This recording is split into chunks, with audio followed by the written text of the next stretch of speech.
It's my great privilege and honor to welcome Courtney Golkar-Dakin, or Sâkihitowin, Awâsis, to speak. And her topic tonight is the futures we are fighting for. And I'm just going to give you a little brief summary from her abstract. Reflections on decolonial world making, from Gichigamiin to Falastin. In what ways do Indigenous resistance movements draw on distinct temporalities, and with what implications for our community organizing? And just to tell you a little bit about her, longtime activist Sâkihitowin Awâsis is an interdisciplinary two-spirit scholar in the Department of Geography and Environment at Western University, who is from the Pine Marten Clan and of mixed Michif, Anishinaabe, French, and Ukrainian descent. They are a helper with Nimkii Binesi Zaswaaning, an Anishinaabe Round House built in Deshkan Ziibiing, and sit on the board of directors at SafeSpace London, a local sex worker support center. Their research interests include Indigenous political ecologies, decolonization, and communities' capabilities for self-determination, while their community organizing focuses on Indigenous rights, water protection, and environmental health. Thank you so much, Awâsis, for agreeing to come and speak with us tonight. And with no further ado, I'm going to turn it over to you. And thank you again. Miigwech, Lorraine. Bonjour and dinaway mognadok, Zagedon Awâsis nadishnakas, Courtney Golkar-Dakin, Anishinaabe Wabjeshin nadodem, Michif Anishinaabe Wemitagosh Nijmanadu, Abitawakwe and Dow, Wemitagosh Ziibi, Misko Ziibi, Gichigamiin nadonjiba, Ge Deshkan Ziibiing nadinda, Miigwech mompi nungom. Thank you all for inviting me to join you today. I'm really honored. My Michif name is Agedon Awâsis. My English name is Courtney Golkar-Dakin, like Lorraine mentioned. I'm Pine Marten Clan, mixed Métis, Anishinaabe, French, Ukrainian descent. It's my father's family, who's Métis, mostly from the French River, Lake Nipissing, Sudbury, Espanola area, but we also have family ties to the Red River in Manitoba and the Ottawa River Valley. But I've lived as a visitor here on Anishinaabe, Haudenosaunee, and Lenape territories along beautiful Deshkan Ziibiing for the last 15 years now. So this is home. And I remember when I first moved to London, hearing about the Council of Canadians and just being so inspired by the work you do. And I was just as inspired hearing the 2023 activities report at the beginning of this meeting. You really all do so much, and thank you for your time, your energy, your solidarity. It's all to say I've long admired the work that you all do on water protection, public health, human rights, Indigenous rights, sustainable energy. But it's important for me to situate myself as a visitor on Deshkan Ziibiing Anishinaabe territory, because I really hold a deep gratitude to the local communities and local community members here, my extended family, who have really made me who I am today, and really have helped me learn about who I am and my place in the world. I didn't grow up on the Métis homeland. I grew up on Anishinaabe Age, Anishinaabe territory. So as a Métis Anishinaabe visitor living and working on Anishinaabe, Onondaga, and Lenape territory, I see it as my responsibility not to try to assert Métis rights in Ontario, but to recognize and learn more about Indigenous laws that govern the land on which I live and I was raised. I see any rights I have here in the Great Lakes as stemming from kinship relations with Anishinaabe communities, which really motivates all I do. I see it giving me a responsibility to really try my best to live according to Anishinaabe law that govern the lands we live on. So tonight I'm going to be sharing some reflections on the collective futures we're fighting for, and reflections on embodying responsibilities to the land in our community organizing. So I plan to draw on my experience with anti-pipeline organizing in the Great Lakes over the last decade, from which I know many of you my doctoral research on Indigenous energy justice, which hopefully won't be too dry or boring, as well as discussions with Palestinian colleagues based in Jerusalem. So as you're all probably aware, the current state of the world is really dire, or it's riddled with conflict, the shameful bloodshed in Gaza, Ukraine, the Democratic Republic of Congo, Iran, oil and gas pipeline projects across Turtle Island, such as CGL and Wet'suwet'en territory, are literally being forced through at gunpoint and amongst escalating climate crisis. So given the colonial violence surrounding these issues, the scale of the outcomes at stake, and really the diverse worldviews and legal systems that are conflicting in decision-making, I think there's an urgent need to better understand Indigenous law on its own terms, right? Not framed by colonial legal systems. So to just do a little bit of this tonight, I aim to draw out some ideas about natural law from the stories I plan to share and apply these ideas to reflections on community organizing. And to really begin to understand Anishinaabe law, I think it's necessary to do so using Anishinaabe language and Anishinaabe legal concepts. So this is what I'm aiming to do tonight. I want us to think through this task, reflecting on what ways Indigenous resistance movements draw on their own distinct understandings of time and with what implications for our organizing. So I'll just point out that this beautiful artwork that I'm sharing is by Christy Belcourt. And I just love it. I feel like there's so much rich knowledge embedded in this. Josephine Mandamin pictured in the center. So to answer this question, I take a Biskabiang approach, which is basically the closest word we have to decolonization in Anishinaabe-Mowin. And one of the reasons I love the language is it carries culture, it carries knowledge. You say decolonization, you know, okay, we're aiming to undo the impacts of colonialism, but it doesn't really tell you how, right? Whereas Biskabiang gives you direction. So that the beginning of the word Biska is really about roundabout or returning. So this term is really about decolonization as returning to ourselves, right? Returning to who we are as Indigenous people, but also returning to the land as a constellation of relationships, of beings related to each other.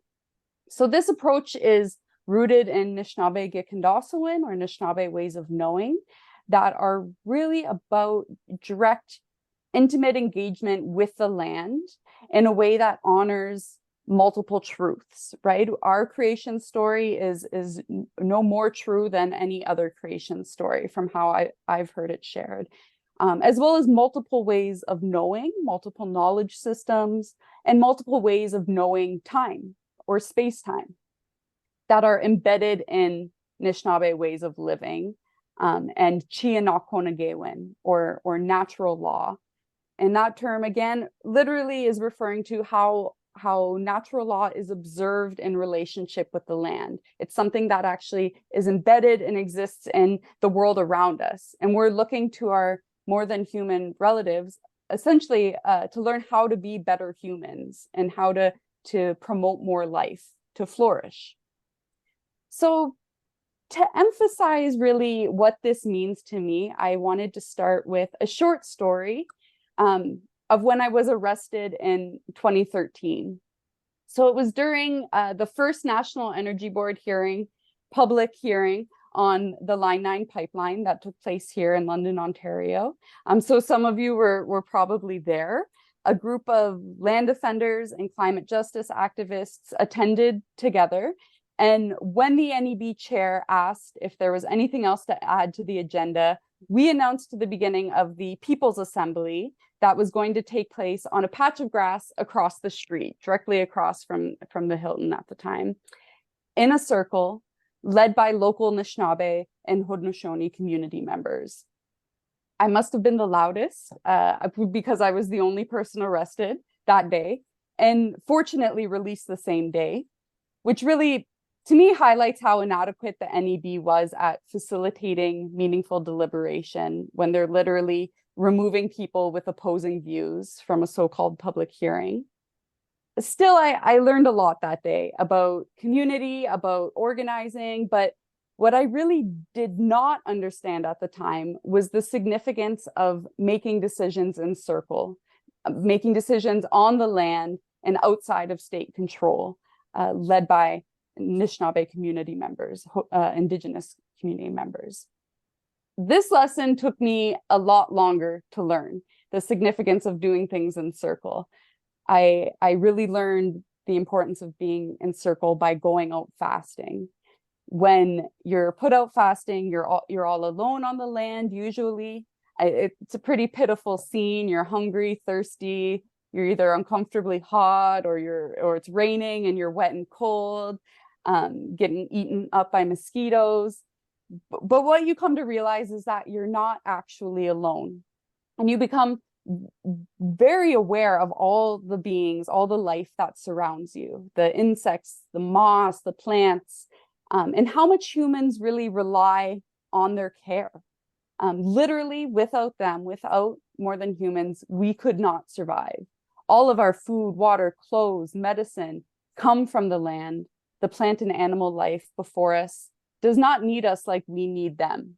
Without humans, life goes on for them. We are intrinsically relying on more than human life. And the life-giving powers of water are most clearly understood, I believe, when you go without.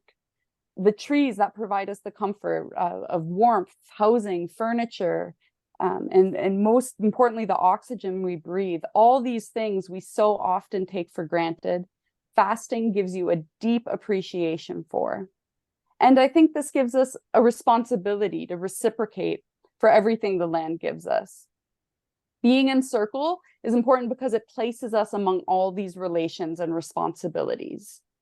And if we were all in circle right now and we were all looking at something in the center, if I put climate change, the issue of climate change in the center of the circle, where each of us is positioned from, it's going to look a little different.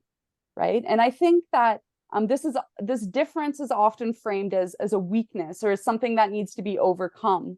But I think it's actually an immense strength of our movements, that each of our unique perspectives is valuable because of this difference.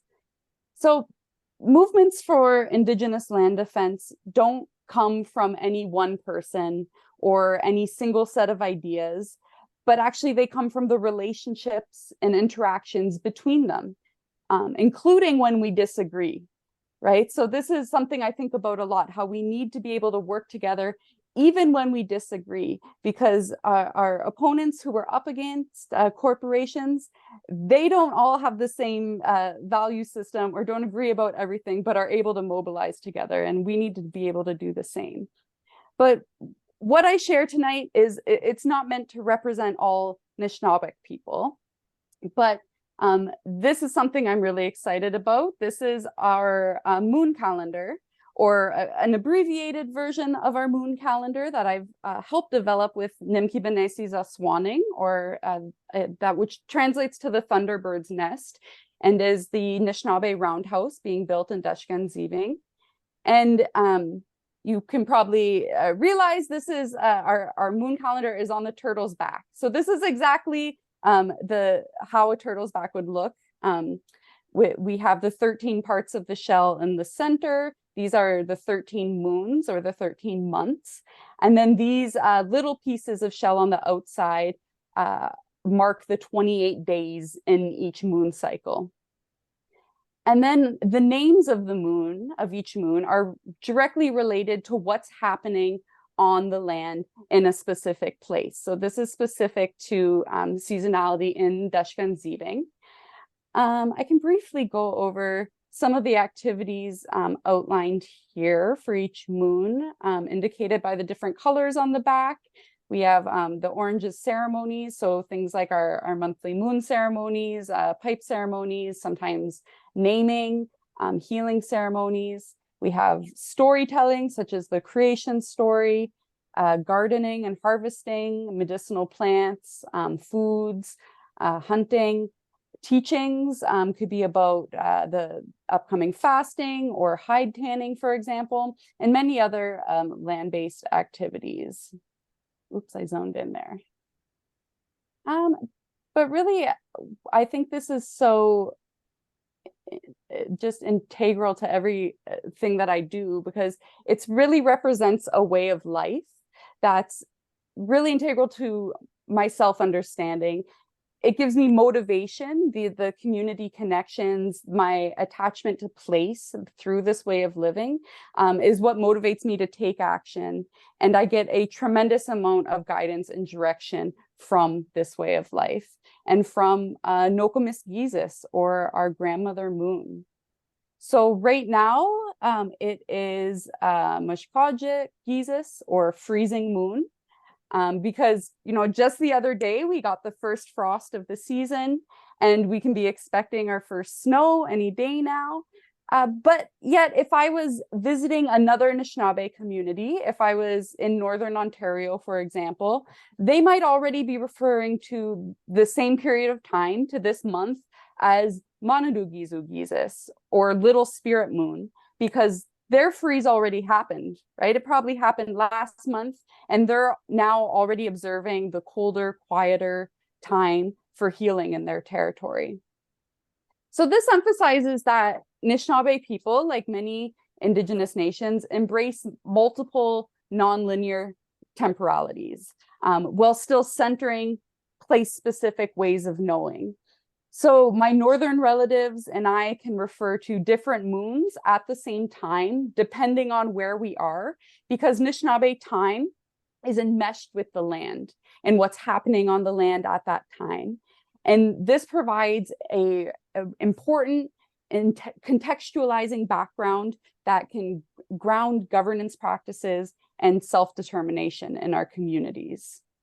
So Anishinaabe time, like Anishinaabe knowledge, is learned from the land, right? And inherent in the natural flow of time, the creation of the multiverse, the change of the seasons, the Earth's solar rotation, as well as the moon cycles. But on the land, if you're out fasting, there's nothing inherent in the flow of time to suggest that there's such thing as a 7-day work week, right? Or 24-hour clock time, the Gregorian calendar. These abstract concepts are disconnected from relationship with land. And they often fit into larger Western assumptions about a single linear temporality, right? So this idea is really taken for granted, right? That we share a present, that we move along time, kind of like a singular axis, essentially through empty time. And capitalism is also constituted by this temporality, right? Clock time is used to measure workers' wages, which is central to the capitalist mode of operation. And colonial institutions, including the NEB, the Supreme Court, reflect the global reach of this temporal structure, right? Which emphasizes linearity, it emphasizes productivity, instantaneity, but really uses this narrow concept of decision-making as a line of development. Whereas our original governance structure, Anishinaabe Dodemoan, or the clan governance system, exceeds this notion of time that structures colonial decision-making. So Anishinaabe ways of living intuitively embrace multiple temporalities, but these have been largely undermined and suppressed by a single linear colonial temporality, which essentially means that dominant modes of time dispossess Indigenous peoples of self-determination and decision-making. So Gego Nagimkan, something I've found is that there's several tensions between Anishinaabe and settler time in decision-making. So Anishinaabe time tends to emphasize, oops, what am I doing here?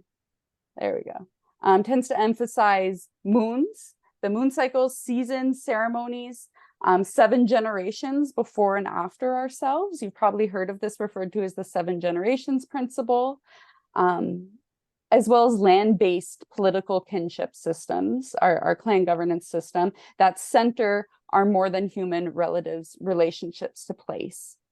When I say I'm Pine Marten Clan, this isn't a metaphor. I'm talking about how the Pine Martens are my family. Meanwhile, settler time, I've noticed, emphasizes election cycles, court sessions, the financial year, narrowly conceives of impacts within the current generation, and sees kinship as heteronuclear, but also apolitical, not really relevant to decision making. And non-human temporalities are largely dismissed or seen as not as important in impact assessment, for instance. But this is important because settler time is the basis of colonial governance structures that continue to be imposed on Indigenous communities. So in the context of anti-pipeline struggles, for instance, settler time results in narrower, more short-sighted project reviews than Anishinaabe time would support. So I believe that the rich concepts of kinship and continuity, among others, that are embedded in Anishinaabe time open possibilities for self-determination in our organizing. And these insights can be applied in many different ways by different people, different families, communities, but kinship, especially kinship with more than humans through clan governance, like I mentioned, and continuity is about how the past, present, and future are deeply interrelated in Anishinaabe thought. So not only does the past influence the present and the future, but our desired futures shape how we engage with the present and past. So in Anishinaabe Gichigamiin, Anishinaabe ways of knowing, we're presently living alongside both our human and non-human ancestors and descendants. So our word for ancestor, or one of them, Anakobijigan, refers to both ancestors and descendants. So it's evoking this circular notion of time. The next image I want to share, or 2 images, brings us to Lake Kagawong. So this is on Chigin Anishinaabe territory on Manitoulin Island. And this is where I actually lived during the pandemic and wrote about a third of my thesis. So I'm very grateful to this place and how it took care of me during that time. And one of the things I really enjoyed about our time there was watching the lake freeze for the winter. So if you've ever watched a lake freeze, you may have noticed how nonlinear processes of ice formation are, right? So ice will form at the edges, melt, reform, crack, kind of open in mosaic like this, freeze, weaken, refreeze, before it eventually solidifies into a foundation that can be traveled upon and fished upon. So this process is different for each lake, each year, yet relies on the same complex network of interconnected processes, right? Lake size, flow, precipitation, wind, sun, snow cover, among other things. So the body of water, the sun, clouds, wind, snow are all interrelated in inherent ways that contribute to the formation of lake ice. But lakes have also acquired processes from human activity that impact ice formation. So industry, wastewater treatment, and climate change have all been acquired by human activity. So these inherent and these acquired processes often interact in ways that comprise a imbalance in power. In the Great Lakes region, for instance, climate models predict reduced ice cover due to an increase in human greenhouse gas emissions. And I'm sure many of us have been able to observe this throughout our lifetime, the reduced lake ice in the north, but also here. So social processes, including decolonial processes that seek to undo the ongoing impacts of settler colonialism, I believe are also nonlinear. Movements for Indigenous land defense also involve several forms of nonlinearity, right? They're comprised of constellations of place-based kinship networks across many past, present, and future more than human worlds. And I think this provides some opportunities for decolonization movements. So first, decoloniality is not an endpoint, right? It's the ongoing embodiment of transformative processes. It's not a point of arrival, but in a constellation, there are actually many different routes through space-time and many different ways to embody relationships and structures that center relational accountability. So we can recall how lake ice depends on the interrelationship between the unique body of water, sun, clouds, wind, snow, and human activity. And we can trace how lake ice coverage is declining over time because of a shift in the constellation of relationships that privileges acquired processes from human industry over the inherent ways that lake ice governs themselves. Similarly, constellations of Indigenous people and more than human kin on the front lines of land defense interact with multiple legal orders, including at least two different kinds of Indigenous rights that also reflect these asymmetrical power relations. Well, no, you don't really want that. This is a inherent rights. Better translation, but you don't really want to work for them. I don't know who's speaking, but okay. Inherent rights and acquired rights. So inherent rights are those Indigenous rights that are inherent to Indigenous communities and their attachment to place, whereas acquired rights are those acquired through struggle with colonial state institutions. So I believe to challenge settler colonial power, our organizing should prioritize inherent rights, or how rights frameworks are understood within Indigenous communities, and that recenter the land as a source of decision-making power, and ultimately strengthen communities' capabilities to choose our own governance structures. So this is an important reason I believe that the moon calendar needs to be centered in resurgence organizing. It's connected to land, directly to specific places, and it's about inherent rights praxis. We're not waiting to acquire colonial recognition of our rights. It's about getting out on the land. It's about being Anishinaabe, about doing land-based ways of knowing, and building good relations with our ancestral places, becoming more deeply attached to place. So in an Anishinaabe context, decolonization means rebuilding clan governance, rebuilding Dodemuan and Chianakonagewin, our natural law, grounded in land-based power, and our ability to uphold natural law. In a Palestinian context, decolonization means rebuilding the 500 plus Palestinian villages that have been demolished, the cities that were evicted of Palestinians.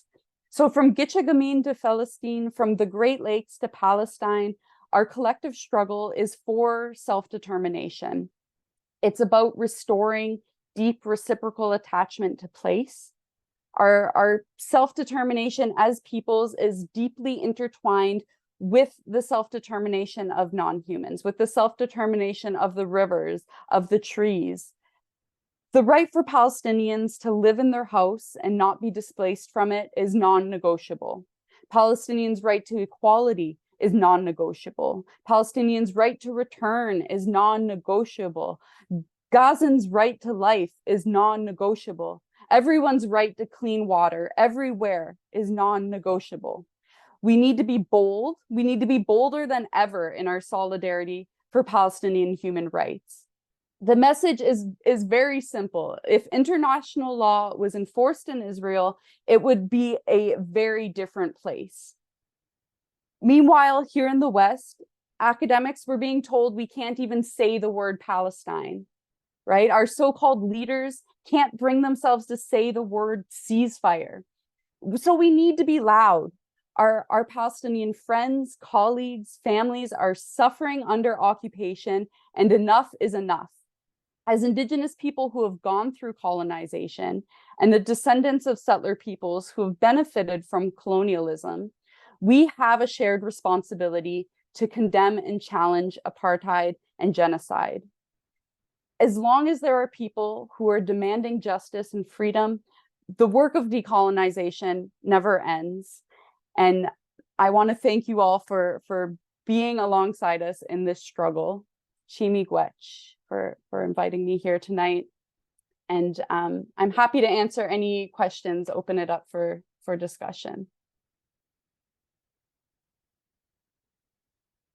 Thank you so much, Awâsis. There's so much knowledge that you shared with us tonight. On behalf of the steering committee and the Council of Canadians, I want to thank you and say how much we appreciated your talk. Thank you.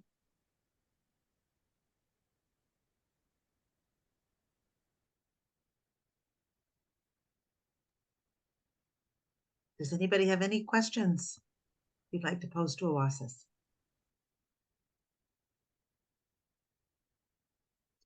David and Stephanie.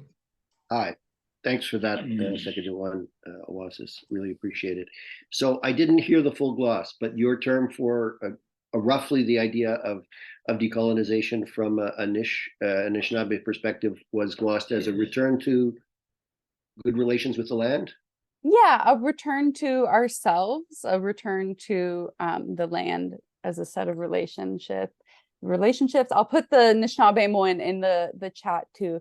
Leanne Simpson's done a lot of really great writing about Gichigamiin as both theory and praxis and methodologies.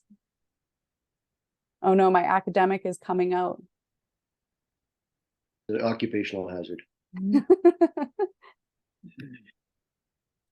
Miigwech, thank you again. No, Miigwech. I hope you feel better soon. When I'm ready. Hello, this is Roberta. Hi, Am I Roberta. recognized? Hi. Yeah. There are Israelis that connect to the land, and they connect to Judea and Hebron and Israel back in the Old Testament. There's plenty of archaeology that proves that that's true. The idea that Israel colonized Palestine is possibly could be debated, because there are Jews that feel they're coming back to their homeland and the two temples, and they feel that they have been alienated from their land and from their country. What do you say about that? Yeah, I mean, settlers here also have attachment to place. And of course, it's the context there is very complicated. You have Palestinians who are Israeli citizens but don't have any citizenship rights. They can be elected to the Knesset but have been unable to introduce equality into the constitution there. And then, of course, I'm not saying that people can't have attachment to place, but I think when we're tracing our kinship relations, it becomes clear over like 7 generations, before or after, whose people were there. And when we're talking about like settlers largely coming from Europe and America who don't have kinship relations, that is settler colonialism. But it doesn't mean that a place can't be special to someone or that you can't feel connected to it. But I think that the power differential is the main issue, is that there's statuses that assign dehumanizing status to Palestinians, and we have an apartheid system that doesn't give Palestinians the same citizenship rights, the same privileges that are non-negotiable everywhere else in the world. To live in your home without fear isn't granted to Palestinians in the same way.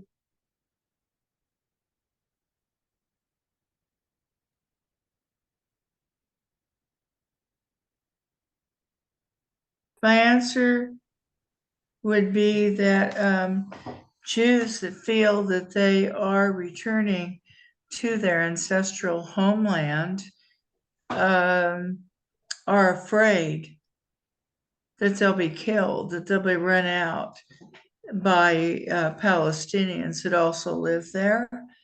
And therefore that fear turns into a defensive, almost paranoid attitude. But both Yeah. cultures shared the land. And that's what I feel.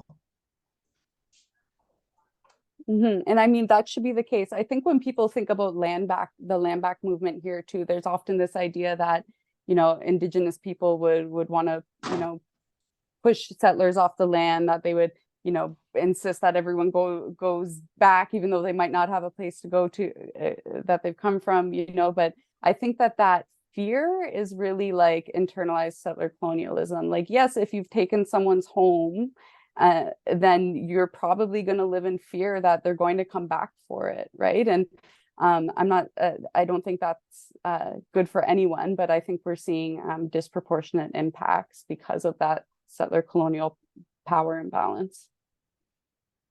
I don't disagree, Mayon. I don't disagree with what you're saying at all. But I will say that Jews that lived in Judea and Hebron and Israel way back, they were removed and expelled by the Assyrians and the Babylonians and the Ottoman Turks. I mean, they have been forced off their homeland, which they shared with Arabs. So this isn't, I don't think we can talk about colonialism as starting in like 1948. I think that it goes way back. There's a whole history of people that have been removed from their homeland and made to move into Europe and all sorts of places. But where they really belong is back in that territory, because that's where their Old Testament talks about their history. I'm going to let Jeff had his hand raised. I'm going to go to Jeff at this point. Hi, Awâsis. I was just wondering, I read a bit about the doctrine of discovery, and I wonder if that plays into colonialism and where we are today, and whether it's even worth revisiting that and having, you know, raising awareness about how I think maybe the European powers came and used that to justify taking the land and the cruelty and the horrific treatment of the people, First Nations that were here before. I don't know what you have to say about that. I'm just curious. Yeah, absolutely. I think it's important to challenge the doctrine of discovery. And I think that one of the ways that continues to be embedded in Canadian law is through this idea of terra nullius, right? So Latin for essentially like empty land. So, you know, the colonial lens of early settler was that Indigenous people weren't making full use of the land, right? So because our farming practices didn't replicate European farming practices, our food forests, our governance structures weren't seen as sufficient enough to be recognized, which justified this you know, framing of discovery, as well as large scale land theft. So yeah, I think that the way that's like continuing to be reproduced in Canadian law is really insidious. Like things like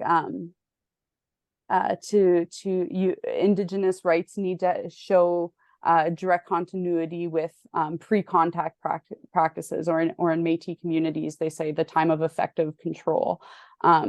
That if you can't demonstrate like linear continuity with practices that happen pre-contact or pre-effective control, then you can't claim those as Aboriginal rights, right? So it's essentially saying that you need a sufficient level of proof. The burden of proof falls on Indigenous people to fit within this linear conception of rights, as opposed to the burden of proof being on settler states to justify their claim to land here, which I see as resting on top of Indigenous legal systems. It's treaties with Indigenous nations that grant settler states recognition on these lands, not the opposite, right? So I do think that that's an important piece. Miigwech. Thank you. I'm Julie. You have your hand up. Thank you. Like, I just thought like racism was not a good thing.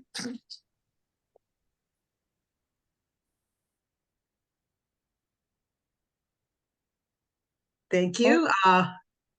Brian, I believe you might have had your hand up a couple of minutes ago. Was I correct in that? You're right, but I took it back down. Thanks.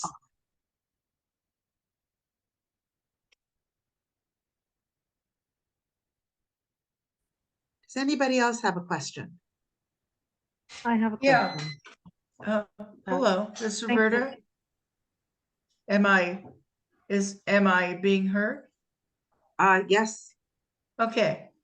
I want to say that I'm profoundly impressed by what Awâsis said. She's absolutely right. It's brilliant. It's moving, and I feel she's absolutely right. But I have to say that I believe there's more than one group that feels that Palestine is their original land, and that they have a very strong tie to it, historical tie to it, and they want to come back to it. I don't think it's one-sided at all, and that's the complication and the mess that we're in from my point of view. Yeah, Sorry, Awâsis. yeah, that's okay. I don't think that at least like my colleagues at Al-Quds like aren't arguing to remove all Israeli settlers from the land. They're working towards a one-state solution. Actually, they would just like to be recognized as citizens in their own lands with full and equal rights. So I think that that's an internalized settler fear. I don't think it's actually tracks to reality, that there's this assumption from settlers that Indigenous people would want to dispossess you. But I think it comes from a fear of like facing our own histories of settlers dispossessing Indigenous people, right? And yeah, I had more to say, but maybe there's another hand. I saw Paula's hand a while ago, so I'd like to go to Paula now, please. Thank you, Lorraine. Thanks, Awâsis. What you were saying was wonderful and important information for all of us to hear, and important in the ways in which you're calling us to remember to center relational accountability in the things that we do, in the way that we are with others, and being and more than humans. When in light of the efforts, some of them disingenuous and some of them genuine efforts of towards reconciliation, what capacity building do you think is still needed? I know that there's probably a lot, but maybe if you had some idea of what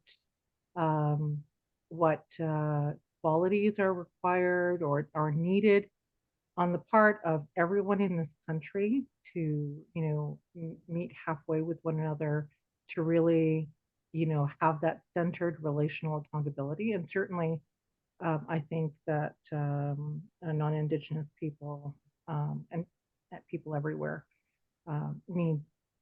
would benefit from really treading softly with one another and having that centered relationality with one another and with all beings on this earth. But which ones do you think would be a good step in the right direction, if you have any thoughts on that? Yeah. So I think like starting more generally, like everyone has their own unique gifts, right? And I think that that's an immense strength of our movements is people leveraging their specific gifts and skill sets for the movement. In terms of like within our communities, like I think a lot about like freedom of process. So I like, do we have the opportunity to choose clan governance, right? Is the time and resources being allocated for people to choose that as an actual decision-making method that can function within our communities? Like there's an Anishinaabe scholar, Eva Jewell from Chippewa of the Tens, who has done like a lot of surveys about her community. Like most of her community members surveyed believe that clan governance could work and could be a viable alternative in their community, but it's not recognized, right? So I think that having a more plural conception of Indigenous governance that respects our hereditary, our clan governance structures the same as it does our elected governance systems is really integral. Like I liken it a lot to what's his name? There's an economist who talks about like the difference between starving and fasting, right? And it's your capability sets. It's that when you're fasting, you have the option to eat, right? So I think about that in relation to traditional governance a lot, that I would never go into a community and say, you need to do away with the Indian Act. This needs to be your governance structure.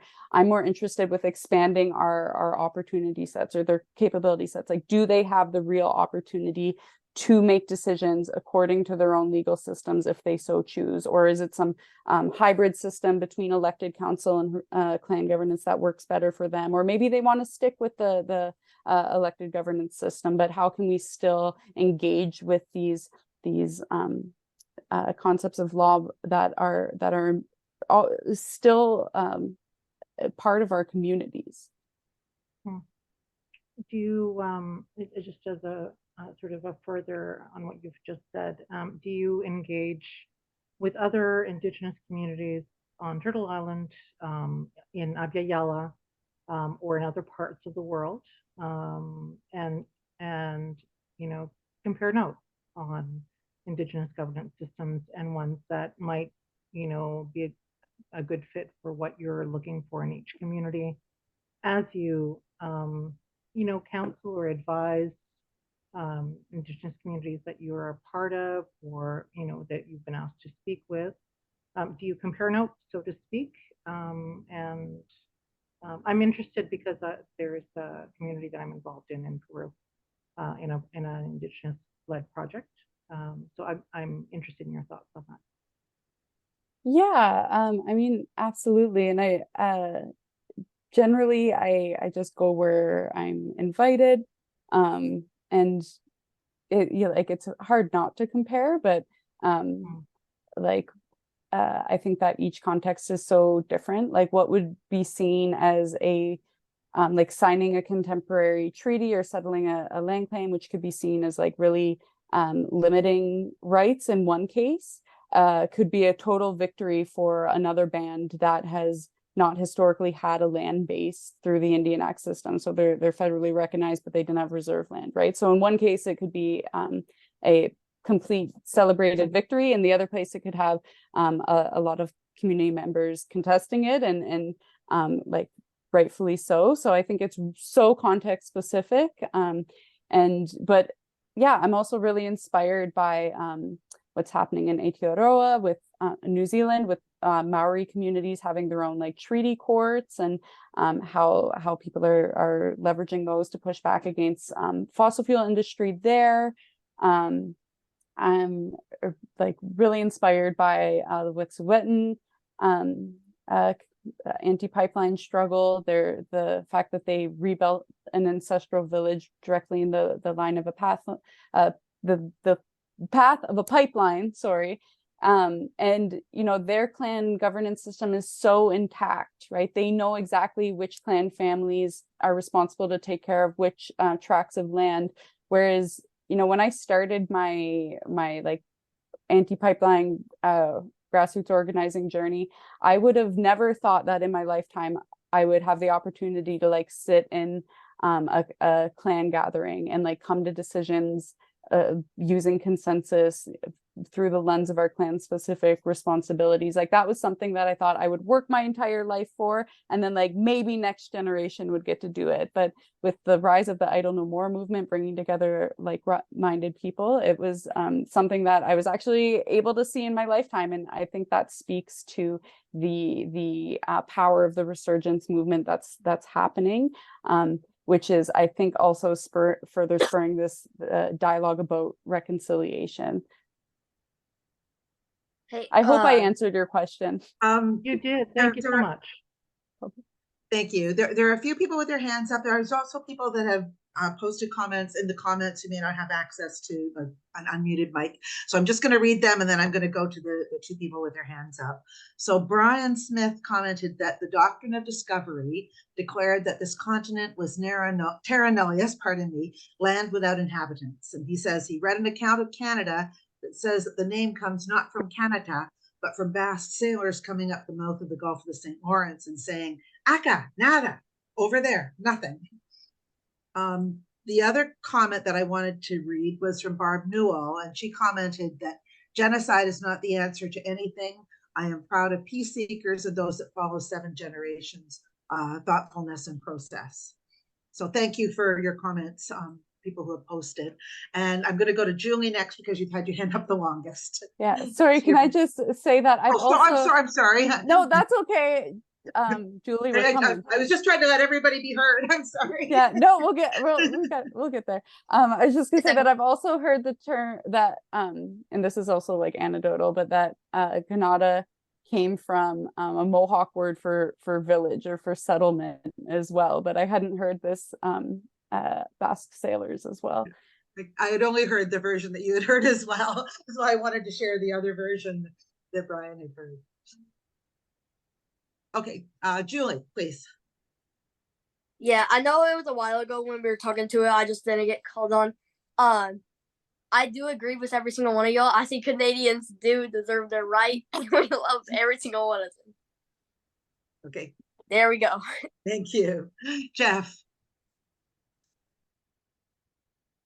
Sorry, Awâsis, just wondering, like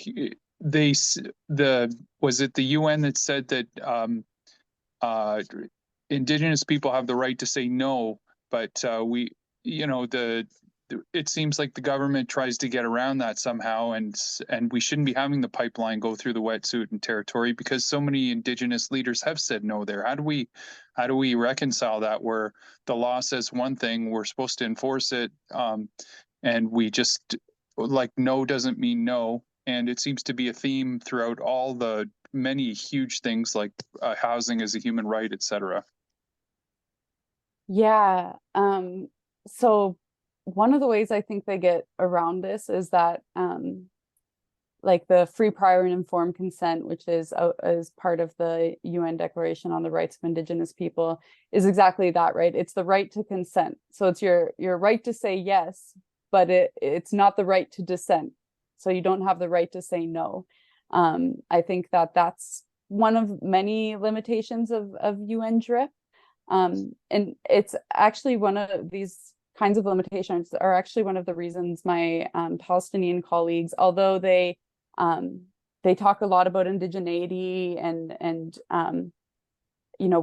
indigenous, it's as a relational term, right? It's to describe to relate to other Indigenous people globally who have been through colonialism, to describe attachment to place, but they don't use it in a legal sense because Munir Nusseibeh, human rights lawyer, says, we've seen what little it's done for you, what little impact globally the UN DRIP has had, how it hasn't been implemented in any meaningful sense. So the aspirations of Palestinian civil society actually go beyond Indigenous rights, right? They're seeking actually more self-determination than being limited by a settler state or what we're working within now, right? So I think that that's interesting. And it's also a reminder to me that while there's many similarities, that we do really need to be mindful of difference and the impact of just applying terms at a surface level, but that it can have legal ramifications that aren't necessarily aligned with the goals of a movement. Jeff, did you have a follow-up question? Your hand's still up. Sorry, folks, if people thought I was rushing them. I wanted to make sure I was seeing people with their hands up and seeing comments, and I just wanted to make sure everyone had a chance to be heard and to ask their questions of Awâsis. But now it looks like we've got caught up. Any other questions?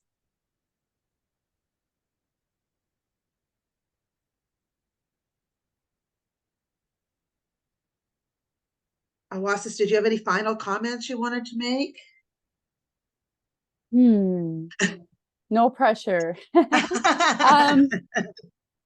I would just say that I do like echo Roberta's comment at the beginning about like how, you know, it's been a privilege to work beside so many of you and really, you know, trust that Council of Canadians will show up in a good way when it matters most. And I know that the various movements and struggles that I'm involved in have intimately felt that support. And I really am just in gratitude of all the work that you do. And yeah, miigwech, chimigwech.